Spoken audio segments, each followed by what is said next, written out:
দৃষ্টিহীনদের মাদ্রাসা। এখানে যে সমস্ত কার্যক্রম হয়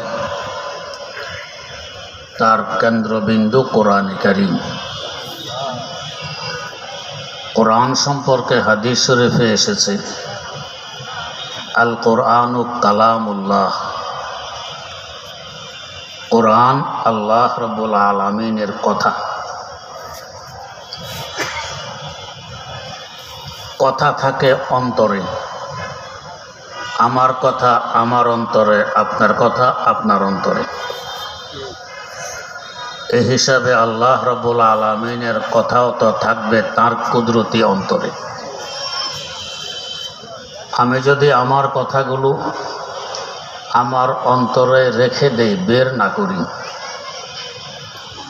আপনারা উপকৃত হতে পারবেন না।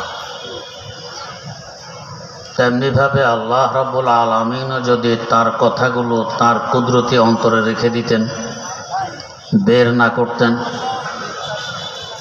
আমরা বান্দারা উপকৃত হতে পারতাম না। তাই মেহেরবানি করে তিনি তার কুদরতি অন্তর থেকে কথাগুলো বের করলেন। উদ্দেশ্য আমাদেরকে উপকৃত করা। তার কুদরতি অন্তর থেকে কথা বের করে সরাসরি যদি আমাদের অন্তরে ঢেলে দিতেন, আমাদের অবস্থা কি হতো? একজন সাহেবে জাহ জালাল পয়গম্বর হযরত মূসা আলাইহিস সালাম তুর পাহাড়ে উপবিষ্ট ছিলেন। পাহাড়টি ছিল পাথরের। আল্লাহ পাক সেখানে সামান্যতম তাজাল্লি ফেললেন। কি অবস্থা ঘটল? আল্লাহ পাক নিজে বলতেছেন, ফালাম্মা তাজাল্লা রাব্বুহু লিল জাবাল জাআলাহু দাক্কান ওয়া খাররা মূসা সাইকা। পাথরের পাহাড়টি চূর্ণ বিচূর্ণ হয়ে যায়। মূসা আলাইহিস সালাম বেহুশ হয়ে পড়ে যান। একজন জলিলুল কদর পয়গম্বরের যদি এই অবস্থা হয় তাজাল্লিতে, তো তার কুদরতি অন্তর থেকে কালাম বেরিয়ে আমাদের অন্তরে আসলে আমাদের অবস্থা কি হতো? জ্বলে পড়ে বর্ষ হয়ে যেতাম। তাই মেহেরবানি পূর্বক সরাসরি আমাদের অন্তরে পাঠাইলেন না, তার কুদরতি অন্তর থেকে বের করে পাঠিয়ে দিলেন লোহে মাহফুজে। লোহ মানে তক্তি, সিলেট। মাহফুজ মানে সংরক্ষিত। সংরক্ষিত সিলেটে রাখলেন লিখিত অবস্থায়। তিনি যখন তার কুদরতি অন্তর থেকে বের করেন তখন ছিল কালাম, তার কথা। লোহে মাহফুজে আসার পর হয়ে গেছে কিতাব, এখন লেখা। কোরআনে কারীম যেমন কালামুল্লাহ তেমন কিতাবুল্লাহ। হযরত মিকাইল আলাইহিস সালামের কপাল মোবারকে পুরা 30 পারা কালাম লিপিবদ্ধ আছে। কথা যেভাবে ছোট হয় বড় হয়, লেখাও ছোট হয় বড় হয়। কালামুল্লাহ শরীফ এত ছোট ছোট লেখাও আছে যে পুরা 30 পারা কালামকে তাবিজের ঠোলের ভিতরে ঢুকানো যায়। আবার এত বড় বড় অক্ষরও লেখা আছে। হাকিমুল ইসলাম আল্লামা কারি তৈয়ব সাহেব রহমতুল্লাহ আলাইহি দেখে এসেছেন, এক এক অক্ষর মোটা 4 আঙ্গুল পরিমাণ। যে কাগজে লেখা, কাগজের এক এক পৃষ্ঠা 4.5 ফিট বাই 4.5 ফিট। 15 পারা কালাম টেবিল থেকে নিয়ে ছাদ পর্যন্ত, আরো 15 পারা আরেক টেবিল থেকে নিয়ে ছাদ পর্যন্ত। এত বড় অক্ষরে লেখা। তাওরাত শুধু কিতাবুল্লাহ, কালামুল্লাহ নয়। লিখিতভাবে আল্লাহ পাক পাঠিয়ে দিয়েছেন একসাথে হযরত মূসা আলাইহিস সালামের কাছে। আর আমাদের কোরআনে কারীম কালামুল্লাহ ও কিতাবুল্লাহ। আল্লাহর কথাও আল্লাহর লেখাও। লোহে মাহফুজ থেকে যদি আমাদের কাছে পাঠিয়ে দিতেন, তাও সহ্য করার মতো যোগ্যতা আমাদের নেই। আমরা জ্বলে পড়ে সারখার হয়ে যেতাম। মেহেরবানি করে সেখান থেকেও পাঠাইলেন না, সেখান থেকে পাঠাইলেন দুনিয়ার আকাশের বাসিন্দাদের কেবলা বাইতুল ইজ্জতে। ওখান থেকে যদি আমাদের কাছে পাঠিয়ে দিতেন, তাও সহ্য করার মতো যোগ্যতা আমাদের নেই। সেখান থেকে না পাঠাইলেন হযরত রাসূল আকরাম সাল্লাল্লাহু আলাইহি ওয়াসাল্লামের কলব মোবারকে। 3 বার স্টেশন দেয়া হলো। কেন 3 বার? আমরা যখন রাত্রে শুইতে আসি, বাতি জ্বালানো থাকলে অধিক আলোর কারণে ঘুম আসে না। বাতি নিভিয়ে দিলে অধিক অন্ধকারে ভয়ের কারণে ঘুম আসে না। বাতি জ্বালানো যায় না, নিবানো যায় না। তখন আমরা মধ্যম পন্থা অবলম্বন করি, ডিম লাইটের ব্যবস্থা করি। বেশি আলো থাকে না, বেশি অন্ধকারও থাকে না। এখন কামরায় ডিম লাইট নেই। ডিম লাইট নিয়ে এখন কি করা যাবে? আমরা বুদ্ধি করে লাইটের উপরে একটি কাগজের প্যাকেট লাগাই দিই, ঠোঙ্গা লাগাই দিই, ঠোঙ্গা। তো এখনো আলো বেশি, আরো কমানো লাগবে। এই প্যাকেটের উপর আরেকটি প্যাকেট লাগাই দিই, আলো আরো কম হলে আরো ভালো হবে। এর উপরে আরেকটি প্যাকেট লাগাই দিলাম, 3টি প্যাকেট। হ্যাঁ, এবার ঠিক আছে, এবার আরামে ঘুমানো যাবে। এই অবস্থায় যদি কোনো অবুঝ শিশু এই কামরায় আসে, সে ভাববে এই লাইটের পাওয়ার নেই, আলো নেই, পাওয়ারলেস। কিন্তু আপনারা কি এটা ভাববেন? আপনারা ভাববেন না 100 পাওয়ারের লাইট যদি হয়, এখনো 100 পাওয়ার আছে, তাহলে আলো নেই কেন? নিয়ন্ত্রণের কারণে। 3টি প্যাকেট উপরে লাগানো আছে, তাই আলো আমাদের কাছে এসে পৌঁছতে পারতেছে না।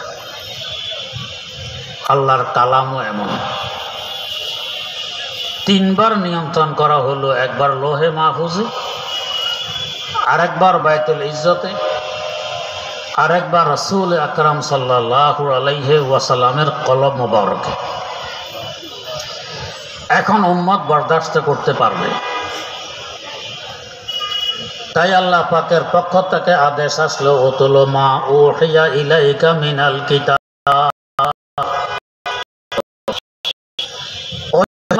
আপনার কাছে আপনি তেলাওয়াত করে উম্মতকে পৌঁছিয়ে দিন। এখন উম্মত বরদাস্ত করতে পারবে, যেহেতু 3 বার নিয়ন্ত্রণ করেছে। নিয়ন্ত্রণ না করা হতো, কেমন কেমন আলোয়ার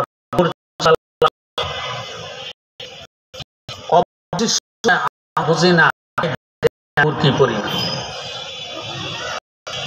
যাদের দিব্য চক্ষু আছে, দেখেন, বুঝ আছে, তাদের মধ্যে অন্যতম হযরত শাহ কাশ্মীরি রাহিমাহুল্লাহ ফতাব হরফে হরফে হরফে ও শিফাস তো খুদা বাহারে রশিদ। পুরা কালামের জ্যোতি এবং নূর তো পরের কথা। কালামের একটি অক্ষর মধ্যে পরিমাণ নূর এবং জ্যোতি রয়ে গেছে। যদি নিয়ন্ত্রণ না করা হতো, পুরা নূর এবং জ্যোতি প্রকাশ পেত। আমাদের 20 কোটি বর্গ মাইল আয়তনের পৃথিবী থেকে 13 লক্ষ গুণ বড় সূর্যকে পর্যন্ত একটি অক্ষরের নূরের সামনে অন্ধকার মনে হইত। এত নূর, এত জ্যোতি একটি অক্ষরে। এবারে আসুন, এই যে অন্ধ মানুষগুলো তারা দেখে না, এই কালাম পড়ার মুখস্থ করার তাদের জন্য ভিন্ন পদ্ধতি আছে। এই পদ্ধতিতে তারা মুখস্থ করে সিনা ধারণ করেন। কোরআনে কারীম মুখস্থ করতে, হাফেজ হতে এক একটি আয়াত কমাস কম 2000 বার পড়তে হয়। তার মানে যারা হাফেজে কোরআন, হাফেজ হওয়া পর্যন্ত পুরা কোরআনে কারীম তারা খতম করেছে 2000 বার। সাধারণ কথা। এরপরে দৈনিক 3 থেকে 5 পারা তাদের পড়তে হয়, না হয় মুখস্থ থাকবে না। শেষ জীবন পর্যন্ত কত হাজার বার তাদের তেলাওয়াত হয় আর খতম হয়। এই কালাম সংরক্ষিত আছে তাদের অন্তরে, আর এই কালাম সংরক্ষিত আছে দো জাহানের বাদশাহ হযরত রাসূলুল্লাহ সাল্লাল্লাহু আলাইহি ওয়াসাল্লামের অন্তর মুবারকে। এদের অন্তরটা সাদৃশ্য হইল রাসূলুল্লাহ সাল্লাল্লাহু আলাইহি ওয়াসাল্লামের অন্তরে। আবার এই কালাম আছে তাদের অন্তরে, কালাম আছে বাইতুল ইজ্জতে। এখন তাদের অন্তর সাদৃশ্য হলো বাইতুল ইজ্জতের। এই অন্তরটার মূল্য কত? এই কালাম আছে তাদের অন্তরে, কালাম আছে লোহে মাহফুজে। এখন সাদৃশ্য হলো লোহে মাহফুজের। এই অন্তরটার দাম কত? এই কালাম আছে তাদের অন্তরে, কালাম আছে আল্লাহ রাব্বুল আলামিনের কুদরতি অন্তরে। এই অন্তরটি জাহান্নামের আগুনে জ্বলবে, কল্পনা করা যায়? জ্বলবে না তো জ্বলবে না, কালামের বরকতে আল্লাহ পাক এদেরকে এমন পাওয়ার দিবেন কিয়ামতের মাঠে। তাদের বংশী এমন 10 জন মানুষ যাদের জন্য জাহান্নাম অপরিহার্য হয়ে পড়েছে, এটা সুপারিশ করে তাদেরকে জান্নাতি বানাইতে পারবে। যদি এই কালাম বাস্তবে একবার সিনায় ঢোকে, বুঝার মতো যোগ্যতা অর্জন করে এবং কালাম অনুযায়ী জীবন পরিচালনা করে, এই কালা লোক জীবন মারা যাওয়ার পরেও বাদশাহ উসমানে দামাত বারাকাত মুখে শুনেছি। ইমাম বুখারী রাহিমাহুল্লাহ তাআলা দাদা আব্দুল্লাহ মুবারক রাহিমাহুল্লাহ, বাগদাদবাসীরা তাকে দাওয়াত করেছে।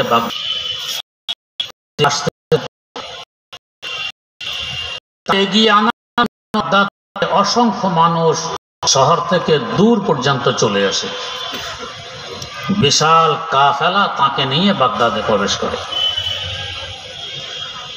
তখন ক্ষমতায় ছিলেন খলিফাতুল মুসলিমিন হারুনুর রশিদ মরহুম। মধ্যে সবচেয়ে প্রভাবশালী খলিফা।